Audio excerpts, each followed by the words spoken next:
আসসালামু আলাইকুম রহমতুল্লাহ। সুপ্রিয় দর্শক শ্রোতামণ্ডলী ভাই বোনেরা, মহান রব্বুল আলামিন সূরা আল ইমরানের 159 নং আয়াতে ইরশাদ ফরমান, আউযু বিল্লাহি মিনাশ শাইতানির রাজিম, বিসমিল্লাহির রহমানির রহিম, ফাবিমা রাহমাতিম মিনাল্লাহি লিনতা লাহুম ওয়ালাউ কুনতা ফাজ্জান গালিজাল কলবি লানফাযু মিন হাওলিক। অর্থাৎ আল্লাহর রহমতই আপনি তাদের জন্য নরম দিল ও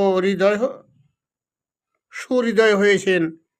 যদি বদমেজাজি ও কঠিন হৃদয় হতেন, তবে লোকেরা আপনার কাছ থেকে দূরে সরে যেত।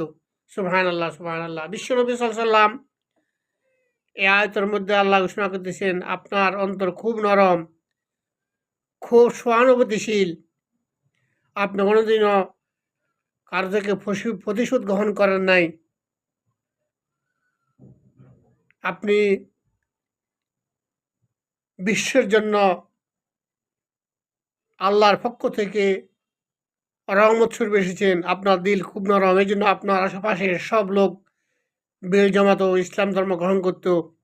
আপনি যদি কঠিন হৃদয়ের অধিকারী হতেন, বদমেজাজি হতেন, তাহলে আপনার আশেপাশে কেউ আসতো না, আপনার ডাকে কেউ সাড়া দিত না, ইসলামের মহান বাণী কেউ শুনতো না।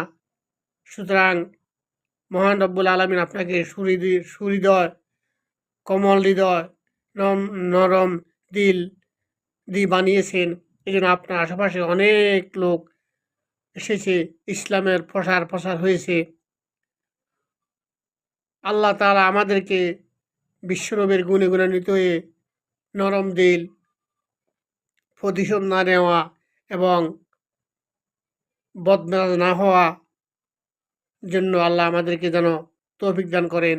ওমা তৌফিক ইল্লা বিল্লাহ। আসসালামু আলাইকুম ওয়া রাহমাতুল্লাহ।